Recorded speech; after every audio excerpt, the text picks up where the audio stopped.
guest is really, really pretty cool. He's not just a bullfighter, he's been in the top 5 of the bullfighters only, and he's also an MMA fighter. So if there is somebody that knows how to ride fearless and keep their bodies conditioned in order to be an elite athlete, it is Cole Bates.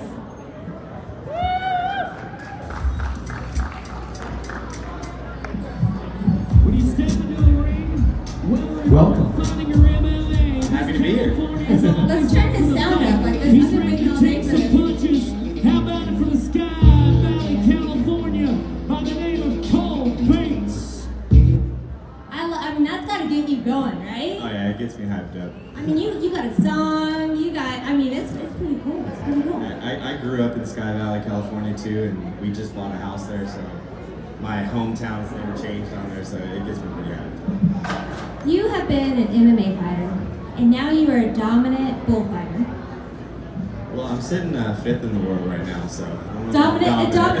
How many are there? I'm 5th out of 6. I'm like, no, I'm pretty sure you're 5th out of. They bring 18. Everything. Yeah, 18 because you're the best. The 18 are the best and you're 5th. What happened to the confidence I just saw in that video? I don't. It's more humbleness, you know. I have respect for a lot of my guys that go out there. Everybody that fights, I have respect for, whether they're at the bottom or at the top. So. I think that truly is really interesting because you can go in there with an arrogant confidence, but when you are surrounded by the best in the world, it's actually just a camaraderie. Do you experience that with these guys? Yeah, a lot of these guys I grew up watching, and now that I get to compete with them, it's kind of like a dream come true. So it's just really cool to be out there and beat them sometimes, not beat them other times, but it's kind of like a brotherhood. But you're all on the same level, and you've made it. I made it. This is my 2nd year in a row making it to the finals, so. That's awesome. What do you do to stay healthy?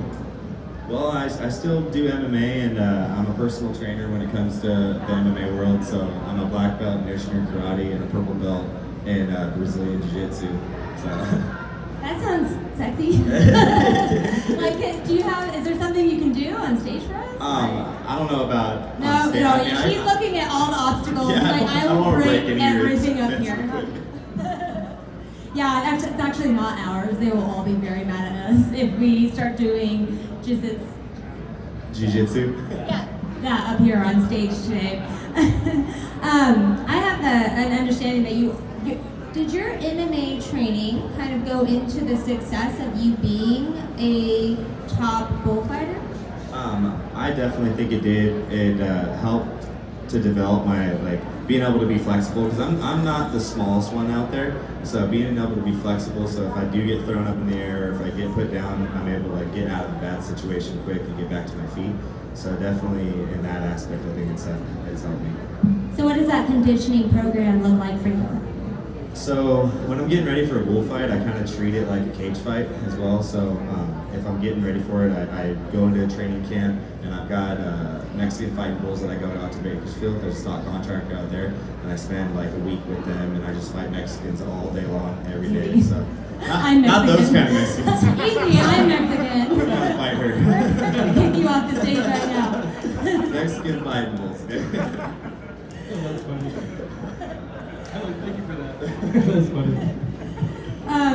That is really cool, and I don't think that people understand what it entails. And fighting Mexican bulls is not just an event in Spain that can be incredibly dangerous for people, but you're actually risking your life on a day-to-day basis in the practice pen. Yeah. Well, how we do our practice pins is we normally bring some younger bull riders out there, so then we could actually. So we could actually. Stop it! You're rushing the kids. You're like, you want to be a bullfighter? Come on. Because I do cowboy protection as well. I don't just do freestyle bullfighting. So we try to keep, because it's a totally different style of fighting. Like when you're doing cowboy protection, you're trying to get in front of the bull, and when you're doing freestyle, you're trying to stay out of the front of the bull. So it's a completely different thing. So whenever we do our freestyle practices, we try to incorporate and bring some younger bull riders in there so they could do their practice, and we can practice our cowboy protection as well. So. I have a question. You know, when people strength train, and obviously you do that continually, do you eat differently before a competition to build up your strength? What kind of food do you eat? So like I said before, when I was getting ready for fights, I try to keep it the same way. So if I'm a month out, then I try to just keep it greens and white meat because red meat's it's a little bit harder to digest. And me personally, it makes me slow, I feel like. So I try to, competition weeks and stuff like that, or leading up into the month, I'll do white meats and greens, and it's pretty boring. That's intense. It's pretty boring. Yeah, I don't know if I could do that, and that's clearly why I'm not making the finals anymore. I'm simply just not trying hard enough. You're just waiting for that spot from God to tell you. I heard you earlier. She's doing the burgers. Yeah, I am right now. It's so bad. Yeah, I eat burgers too. Okay, I'm not gonna lie, but Two months out, you'll have a burger. Yeah. Day before day 30, you'll have a burger. Right. No, that's great.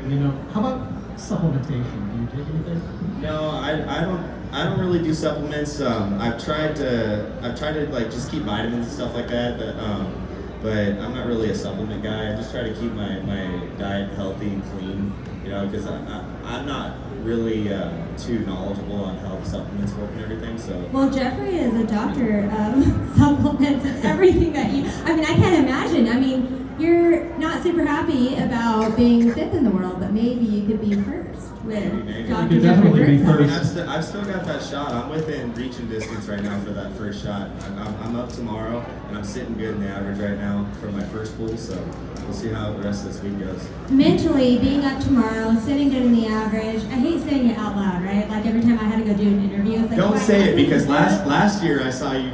Stop it! I know I'm we're- ashamed. I'm a straight up. But We were yesterday- watching the barrel race, and she said, "Oh, she hasn't hit a barrel all week." Immediately, the girl hit the barrel. I was like the most hated person in the New Orleans that night. Like, please leave and don't come back.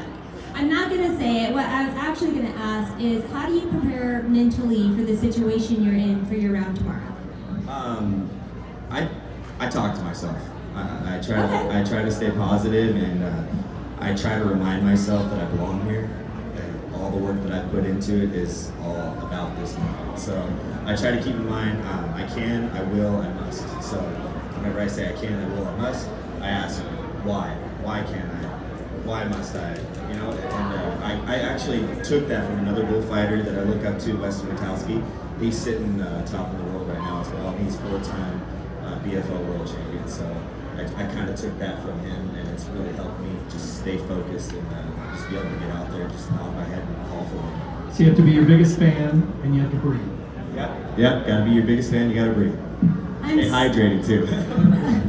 I'm really actually intrigued that you said that, because I thought I was the only one that had to give myself mental pep talks.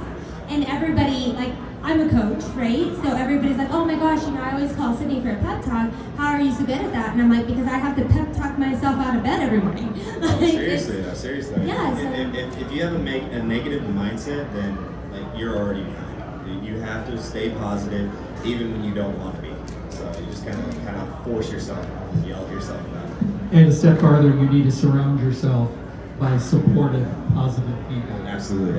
I've got my mother-in-law and my father-in-law here right now. They came out here to watch me for this weekend, and my wife's on her way down to watch me tomorrow with both of our little boys. So It's going to be a special day for you tomorrow. And speaking of bringing people with you, I do believe that you brought a rising star. I did. Tyler Tooley is an up-and-coming calf roper. He's a 2-time high school nationals qualifier, and he has made it to the Vegas Toughest 4 years in a row as well. Yeah. So he's a smoking calf roper. And he has stage fright? Tyler Tooley, come on up. It's really nice meeting you. Don't be shy, okay? I can't, Be like, shy on around this pretty stage, girls. they limited me. Like at the Rio, I had the whole stage access, and here they're like, Sydney, stay in one spot. So tell us a little bit. He said that you're just coming up in the ranks. You're actually a calf roper, which is really interesting. How are you guys friends with having two completely different events? Well, he actually judges the junior rodeos, and his Grandma Gigi, coaches my little sister in barrel racing. So he's flagged me out a couple times, and we've had some close calls, but I'd rather have him on my side as a judge than anything else. And he broke calves, and we practiced a little bit here and there, so yeah. So what I'm hearing is that he flagged you out, you walked up to him to tell your side of the story, got into it, and like guys always do after a brawl, end up best friends. Of course, and then like a month later, he's riding a horse. Sorry. So let me ask you a question. We're going to make a career out of this? Of course. There we go. How old are you? I'm 18. Oh, so you're ready to roll come the 2024 season. I hope so, yeah. We'll get the ball rolling. I just got my permit pretty soon, so yeah. Well, I hope to see you guys both up here next year then, For again. sure. Hope maybe rookie. Right? Yeah. Very exciting. Thank you for so We much. wish you luck. Thank you. Yeah, thank you so much for coming, and thank you so much, Cole. You guys give a big round of applause for these elite athletes. That was super fun. That was great. Thank you guys so much.